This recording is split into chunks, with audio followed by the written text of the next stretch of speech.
We are going to be in Luke chapter 7.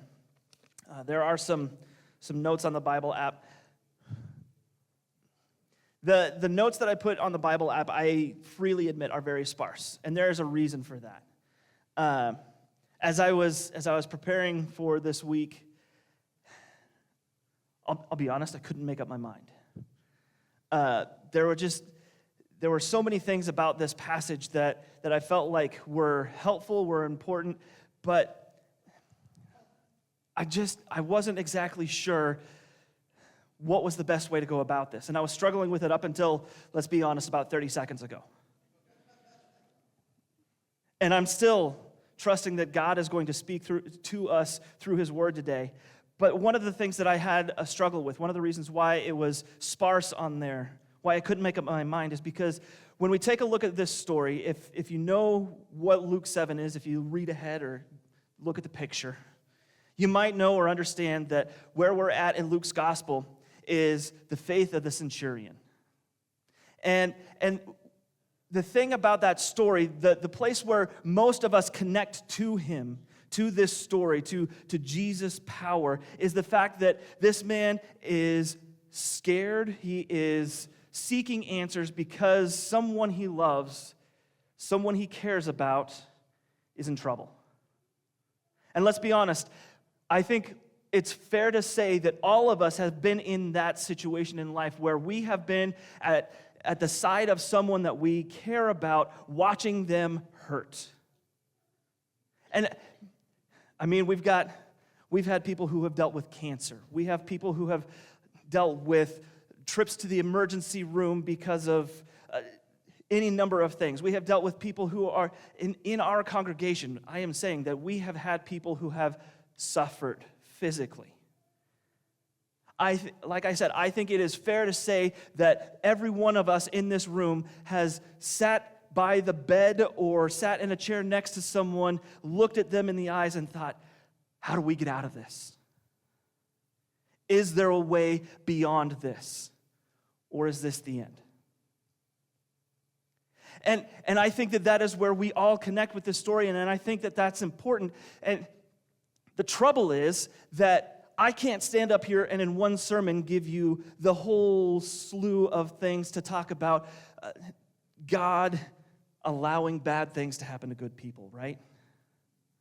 I can't just take one Sunday sermon and give you here's the 5 steps of how we work our way through tragedy.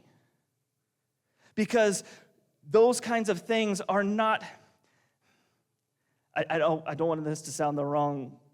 I don't want it to sound wrong. I don't want you to get the wrong impression. But those problems do not require a logical solution.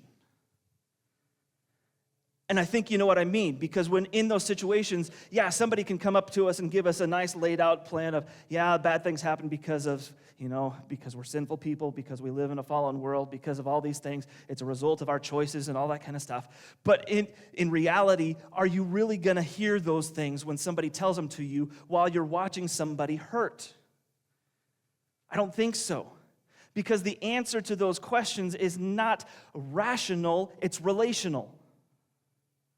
The whole point of walking through that situation is spending the time, putting in the effort, being there, walking through the pain and the suffering, being there as you hold a hand.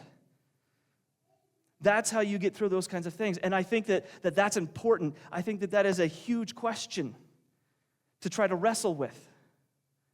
But when I look at this story and I read through the centurion, Luke gives him 10 verses. But even in those 10 verses, I think that Luke wants us to understand that, yes, those times when we are seeing somebody hurt, when we see somebody in pain, those are important, and it takes a lot of effort, and there takes a lot of relationship to get through that. But at the same time, that is not the end-all, be-all of faith.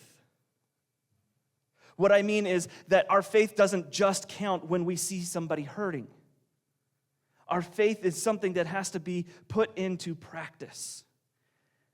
I think that our faith has to be something that affects doesn't just affect our lives when we see somebody suffering, but it should affect all aspects of our lives. And I hope that as we walk through this, you'll begin to see that. We're going to take a look again at Luke chapter 7, starting in the first verse. When Jesus had finished saying all this to the people who were listening, he entered Capernaum. There a centurion's servant, whom his master valued highly, was sick and about to die. The centurion heard of Jesus and sent some elders of the Jews to him, asking him to come and heal his servant. When they came to Jesus, they pleaded earnestly with him, "This man deserves to have you do this because he loves our nation and has built our synagogue." So Jesus went with them. He was not far from the house when the centurion sent friends to say to him, "Lord, don't trouble yourself, for I do not deserve to have you come under my roof. That is why I did not even consider myself worthy to come to you. But say the word, and my servant will be healed. For I myself am a man under authority with soldiers under me. I tell this one, 'Go,' and he goes, and that one, 'Come,' and he comes. I say to my servant, 'Do this,' and he does it." When Jesus heard this, he was amazed at him. And turning to the crowd following him, he said, "I tell you, I have not found such great faith even in Israel." Then the men who had been sent returned to the house and found the servant well. That first couple of words, that first verse, I think is important for us to know and understand. When Jesus had finished saying all these things to the people who were listening. Now, I know that it seems like a simple transition. It's just a way to get from one part of the story to the other. But I think what Luke is trying to get us to understand is Jesus has taught something, and now you're going to see it put into practice. When Jesus had finished saying something here, it got lived out over here. So think back to last week about what Corey was talking about, what now that I blanked on the word, the legacy. There we go. I can do this. The legacy that we are leaving behind, right? He was talking about this teaching that Jesus gives, and it's the first big section of teaching that Jesus has in Luke's gospel. And he talked about how we should love our enemies, how we shouldn't, not necessarily don't judge, but remember that whatever standard of judging we use, it's going to be used for us as well, right? He tells parables about how we should treat other people, how we should live in a way that honors other people, that takes care of people. We should bear fruit, bear good fruit, right? And he finishes all of that teaching up by saying that you need to be the kind of people who puts Jesus' words into practice. He says that Jesus finishes his teaching by saying, if you want to be somebody who really is wise, and you put my words into practice, it's like building your house on solid foundation, right? But the person who doesn't put Jesus' words into practice, when they don't put their faith into practice, it's like building a house that's going to be knocked down by the simplest things. Luke wants us to know and understand that Jesus has talked about the way a person who follows him should act and treat others and live their life. And now it's like the perfect case study, right? It's almost like somebody planned this. Jesus has told this group of people following him, hey, don't be disappointed or distracted when you are not the one who has all the money or the wealth or the power, right? He goes through Luke's version of the Beatitudes. It says, look, blessed are you when you aren't the greatest, because you're with God. And he goes into loving enemies and praying for people who persecute you, being merciful, not judging other people, treating others with respect, about bearing fruit. And then we're led into this story, and Luke likes to do this, of an unexpected person. I mean, think about the Gospel of Luke and how many times he brings somebody that you wouldn't want to hear a story about into the story, at least if you were a Jewish person, right? Later on, there's going to be a story about the Good Samaritan. Samaritans, nobody wants to talk about them. Romans, why would Jewish people care one iota about a Roman? And yet that is who who comes in to give us an example of what Jesus has been talking about.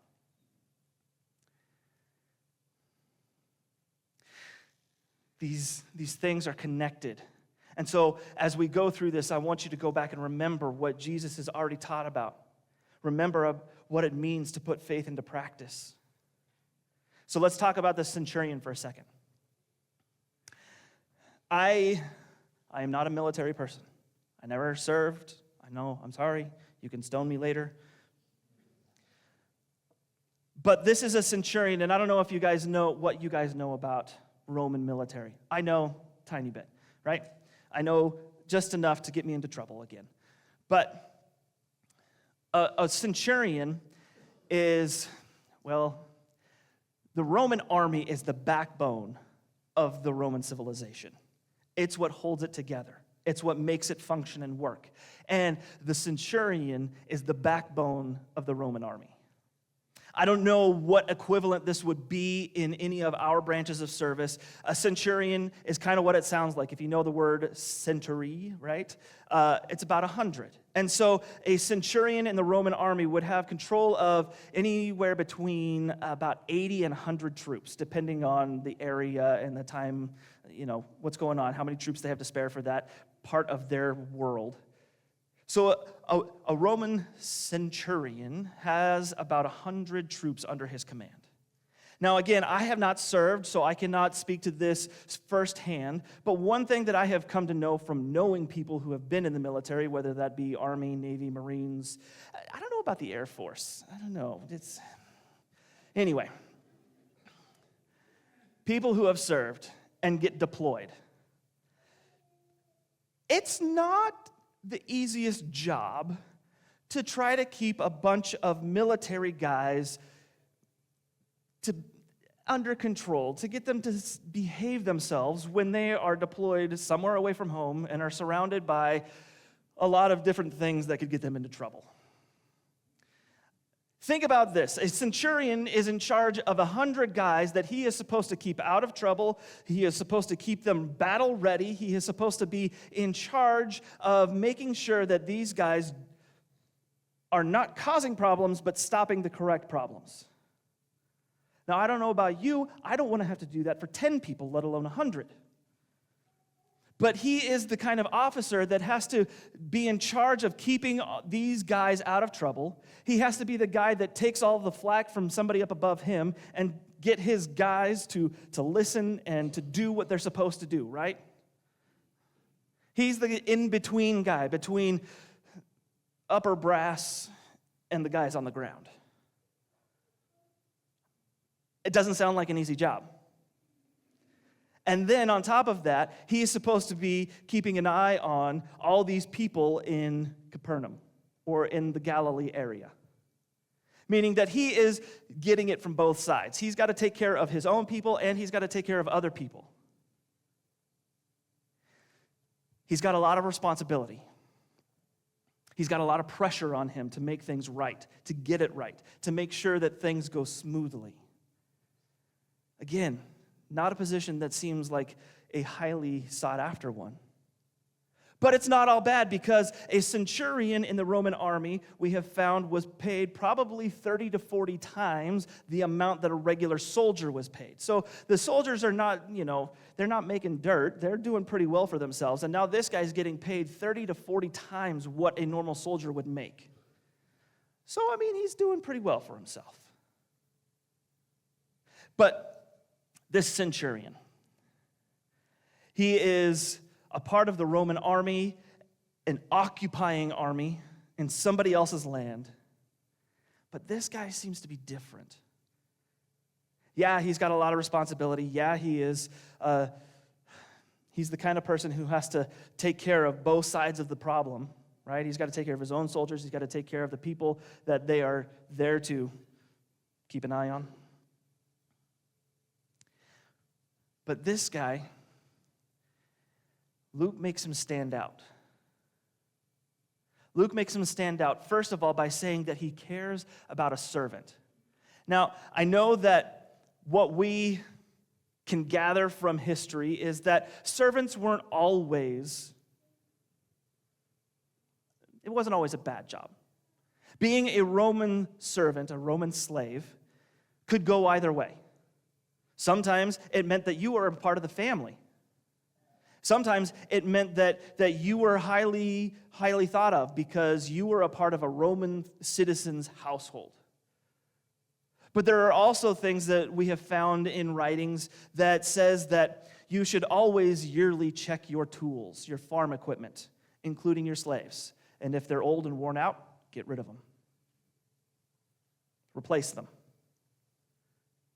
And so I can't say with certainty which category this guy fell into, would normally fall into, but the fact that this centurion cares so much about a slave shows that this guy had more compassion than normal. This guy had more care and concern for other people than was typically found by a Roman soldier. He took a slave, and he was so important in his life that when he did become sick, when he became worn out, when he became not useful anymore because of whatever illness is going on, whatever malady is happening with this guy, instead of just saying, well, it's time to get a new one, this centurion is doing everything he can think of to find a way to save this man. That is, again, not normal. And not only that, there is something weird about this Roman anyway, because how many Jews that you know of, especially in the New Testament period, would speak up for a Roman, let alone a Roman soldier? How many times have we talked about the fact that the whole point of the Messiah was to finally give the Roman army what they deserved? They were looking for a Messiah to come in and do what they couldn't do, to beat the Roman army, to kick them out and to restore God's promised land to the people and not allow those dirty, Gentile, just abomination pagans near God's chosen people or land. That was the biggest problem that the Jewish people were facing, was that they thought it was just such a terrible thing that these unclean people were not only living in their city, telling them what to do. They were in charge. These Roman people were the problem. And yet, when this Roman soldier needs help, the people he goes to are not other Romans, are not other soldiers. He goes to his Jewish neighbors. And instead of turning their backs on him, instead of telling him to suck it up and deal with it, he's a Roman, he can have what he gets, these people go running to Jesus on his behalf and start begging Jesus, you have to come and do this for him. He loves our people. This is a 1 in a million shot. We finally found one Roman soldier that not only likes us, that not only wants something good for us, but he's done something that seems way out of the ordinary. He took his own money and he gave it to us so that we could build a synagogue. Now, don't get me wrong. There are plenty of situations that I could think of where you and I might go, yeah, we'll take your money, but I will never support you. There are plenty of times where I could think, oh, hey, thanks for donating to our cause, but you know what? I'd rather not say where that came from. But that's not what we see here. What we see is a group of people who have accepted the help, the friendship of a Roman soldier from the enemy. What I'm saying is that there is something about this guy that makes him different. There is something about this guy that makes him stand out. He is not seemingly like any other Roman soldier. He is different. So what does that mean? Why is that important? This Roman centurion, this middle management, I don't know what you call it in the military, non-commissioned officer? I don't know. This guy, what's that? Senior non-commissioned officer. This guy, except for he is commissioned, that's the only problem. But this guy who is in charge of 100 soldiers, he's in charge of keeping peace in Capernaum. He is there to make sure that the Roman will happens, has, in all that he has seen, all that he has experienced, come to this little town where there's a bunch of Jewish people and said, there's something about this that makes sense. There's something about this that works. The centurion's faith, right? That's the point of this story, is his faith. That's why they put that little caption at the top, right? The faith of the centurion. That's what we always focus on, his enduring faith. What is so important about it? What is so different about it? What makes this stand out amongst everything else? That this guy, who is an enemy of seemingly God, an enemy of his chosen people, he is the one that causes all the problems, and yet he has found a way to make himself a part of the community. Talk about loving your enemies. This guy has not only found a way to show care and compassion for his enemies, he's done it so well that his enemies now show the same for him. His faith is not dependent on things like the law. All the people that he has been surrounded by, all the people that he has been a part of, they are basing their faith and their hope on the Torah, the law, the prophets. They are basing it on something that God has given them. And yet this guy, he has not been a part of that. He wasn't there. He doesn't have the tradition, the family history. He doesn't have the promises passed on to him. He is not basing his faith in Jesus upon a whole slew of history that shows that God is faithful to his promises. He's not a part of people who knew that God guided them through the wilderness, who provided manna in the wilderness, who provided water from a rock. He hasn't been a part of a people who had to conquer a promised land. He hasn't been a part of a people who, when they failed to follow God's law, were taken into captivity and then had to trust that God would return them. He hasn't been a part of a people who were faithful and saw God return them to a promised land and give them a temple back. Now, to me, that's a whole lot of help when it comes to putting my faith into something. When we have that much tradition, when we have that much family history, when we have that much cultural history, when you have things to base your faith on, that helps. But this guy doesn't have any of that. He is seeing God move somehow else. He is seeing God be active in other ways.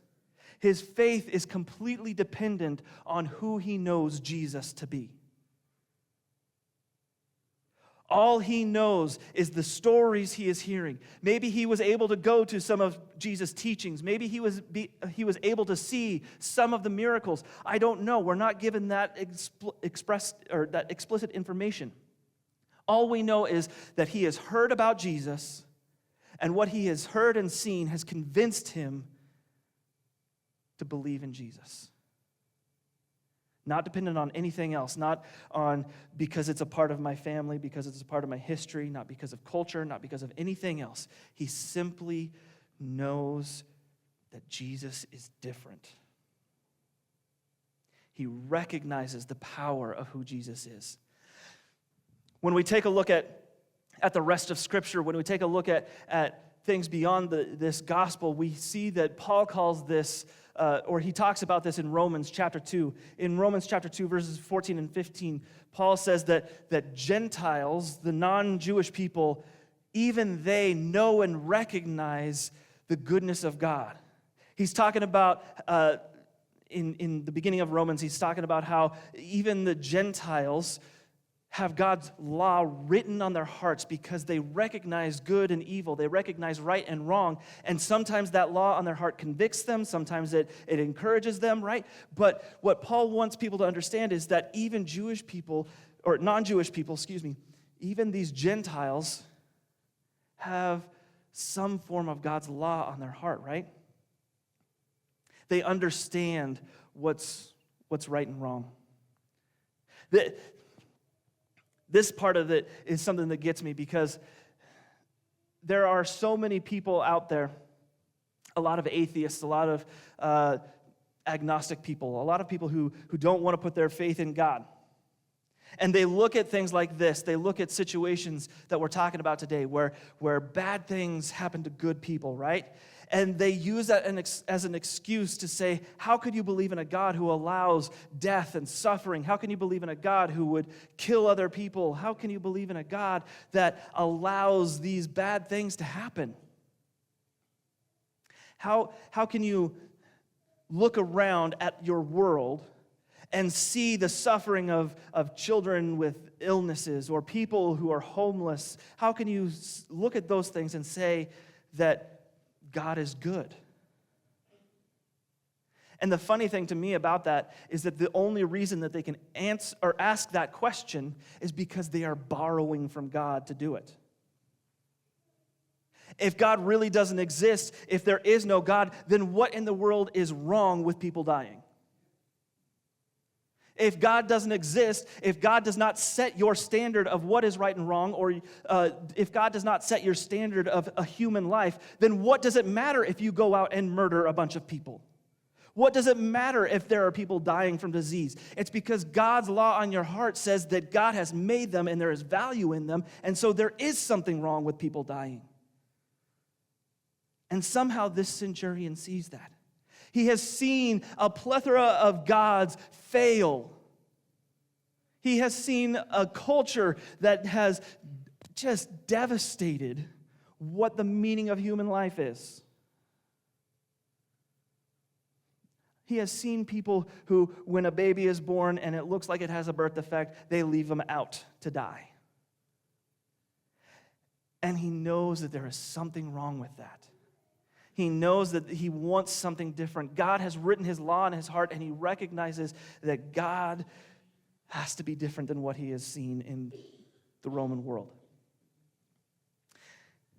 And so he is putting his faith into someone that he sees is different. He is setting aside his old ways of believing, his old ways of thinking and acting. He is setting aside his Roman identity. At this point, this man is no longer Jew or Gentile. He is no longer Roman or Greek, he is now a follower of Jesus. Right? Isn't that what Paul tries to get across to us in all of his letters, where there are these people fighting about who's right and who's wrong, who's allowed to be in the church and who's not? This guy has set that stuff aside and said, I don't want to be a Jew, I don't want to be a Gentile, I don't want to be a Roman, I don't want to be a military man. What I want to be in this moment is a follower of Jesus. Because I've seen what he can do, and I'd rather be there than anywhere else. But his faith comes with humility. His faith comes in humility. This centurion who has people under his command, this man who has soldiers and servants who can do his bidding, instead of sending a garrison out to say, Jesus, you have to come with me and do what I tell you, he sends a group of Jewish leaders, elders, probably from this synagogue that has been built, right? To ask Jesus, please, can you do this for me? And it's weird, there's this odd change, because at first he says, can you come to do this? But then he starts to think about it, something happens, and he sends some more friends out to say, Jesus, hold on, wait. All you have to do is say the word. Don't come into my house, I'm not worthy. And the thing is, when you read those words and he says, I'm not worthy for you to come into my house, I'm not even worthy to come talk to you, I don't want people to get the impression that he's trying to say, well, I'm not good enough, so Jesus, you can't come into my life. He's not trying to say, hey, I'm dirty and I'm broken and I'm unworthy, and so please, Jesus, just stay away, stay as far away from me as you can. Don't come into my heart because right now it's a mess, and let me get things cleaned up, and then you can come in. Unfortunately, that's the idea that we fall into so many times, is that, wait, God, hold on. Don't come into my heart yet. Let me just clean a few things up. Let me make things right, and then you can come in. Let me make myself perfect first, and then you can come in and make me perfect. And again, I don't want you to get that impression that that's what this guy thinks. Because you read that and you hear him say, I'm not worthy, I don't want you to come into my house. It's more that this man recognizes Jesus, and he remembers that if you read in Acts chapter 10, where Peter is going to the house of another Roman soldier, Cornelius. And Peter gets into the house and he says, you Romans know very well that it is against our law for a Jewish person to come into the home of a Gentile. And I think this guy knew that. I don't know, maybe somehow he suddenly remembered, wait a minute, this is not going to be good. And so he sends other people out to stop Jesus and to say, Jesus, I know and understand that you come from a people who have a law that says you can't be in my home. And it's not that I don't want you to be a part of my life. It's that I want to honor who you are. I want to honor the law that God has given you or that God has set up. And I want to make sure that I respect what you come from. I want to respect the Jewish code. So please, don't defile yourself by coming into my home, but just say the word. Say the word. See, we associate Jesus coming into his home with coming into his heart, but this man was trying to say, Jesus, I honor you, and I already want you to be in my life. I just don't want to drag you down. I don't want to dishonor everything about you. I don't want to dishonor you. I want you to save me. And so in his humility, he says, please, just say the word. And Jesus says the word. One of the amazing things about this, about his humility, is not just that he says, Jesus, I don't want to bring you down. I don't want to dishonor you. Besides him saying, I honor who you are and where you come from enough to say, don't come in here. But he calls him Lord. Can you imagine what it would cost somebody who is a soldier serving in a country's army, and he went to the enemy and he said to a lowly peasant in another country, in the enemy country, you are my Lord? In a very simple statement, this man removed himself from being under Caesar. He says, I am a man under orders, right? I am a man who is under authority. And by saying Jesus, Lord, he has removed himself from the authority of Caesar and placed himself under the authority of Jesus. He's given up his life as a Roman, and he has taken on a new life as a follower of Jesus. I have been under authority, but I want to place myself under you, Jesus. You are Lord. And because you have authority, because you have power, I know that all you have to do is say a word. Because from whatever he has seen, whatever he has heard about Jesus, he knows that Jesus is the one with true power and with true authority. He knows that all Jesus has to do is speak to illness, and it has to listen. This guy This centurion that stands out, this man who has great faith, he is not just concerned about his servant. I mean, he is. I'm not trying to take away from that because I know that that is close to our hearts. But at the same time, this guy's faith is being put into action. He is loving his enemies. He is trying to bear good fruit. He is trying to put into practice what he has heard from or about Jesus. He is trying to live out his faith and put his life under Jesus and follow his authority. And that coming from a Roman soldier is astonishing, even to Jesus. I tell you, I have not found such great faith even in Israel. Guys, when we say that we have faith in Jesus, when we say or claim that we are supposed to be followers of Jesus, then let me tell you, it's going to cost something. It is going to cost. Look at Abraham. It cost him a whole lot of things, moving out of his home, leaving his family. For all he knew, it cost him his one and only son. For Moses, it cost. For all of the Jewish people, for all of God's chosen people, it always cost to truly follow after their God. And it is going to cost something.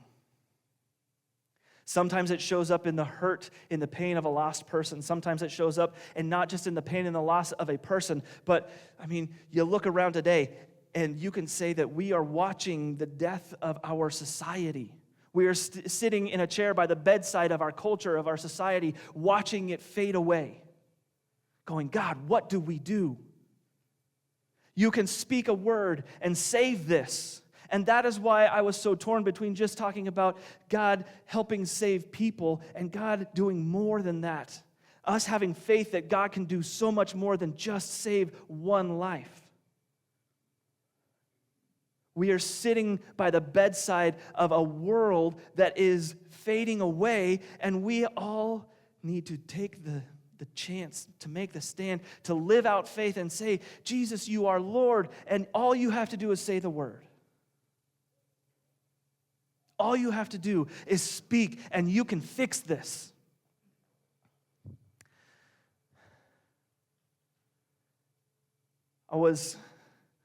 Part of the reason I was torn about this is because as I was studying and as I was reading this, I came across an interview. For somebody, I have no idea how far this has reached. I don't pay attention to news very well, so I'm sorry. But I came across an interview with the president of El Salvador. And I don't know, again, what you guys have heard about him, but he has been in the news a lot lately, apparently. Because El Salvador, up until about 3 years ago, something like that, was literally the murder capital of the world. They had the highest murder rate per capita than anywhere else in the world. And this guy became president, and within 3 years, they have gone from being the murder capital of the world to the safest place in the Western Hemisphere. And the reason this interview caught my attention was because when he was asked, how did you do this? What is it that made it possible for you to go as the leader of the most unsafe country in the world to one of the most safe countries in the world? And he said, because we prayed. Yeah, he said, we had the plan, right? We had the thing that we have to use as the governmental, this is the strategy, here are the steps kind of thing. But he said, me and my cabinet leaders, we were about halfway through this plan, and the gangs and the cartels that we were fighting against started murdering. They murdered 87 people within 3 days. And he said, we knew that this was not a fight that we could win. So he and his cabinet began to pray. And within a few weeks, they had arrested almost every single gang member in the country. A few months ago, it was at the beginning of the year this year, he was up for re-election. He won in a landslide. Biggest landslide known, I think. And you know what his campaign policy was this time? Economic reform. And he said, I have 3 things for economic reform to bring prosperity to El Salvador. First point in his 3-point plan: we will seek God's wisdom. This man, who is the president of a country that was on the verge of killing itself, recognized that his power didn't count for anything. That the state of the world that he was in was devastated, that people were literally dying, that they were spiritually dying, and he said, there is one thing I can do. Jesus, I put my faith in you. All you have to do is say the word, and this will be fixed. And yet, the Western world, after I saw this, I started looking up articles, trying to learn more about him. Do you know what the U.S. articles are saying about him? He's creating a police state. I read an article in the New York Times that said, sure, families that used to not be able to be out after dark are flooding this park, and there's life and there's happiness, but at what cost? At what cost are these people safe? And it made me look at our world that we live in and say, man, people are so hurting and broken right now that they are making excuses to stay away from being healed. They are trying to make people who have an answer look like the bad guys. So what it takes is for you and me, for the rest of the church, to stand up like the centurion, set aside what we used to be, follow after Jesus, put our faith in him and say, Jesus, it is up to you. Speak a word and make it right. Would you pray with me?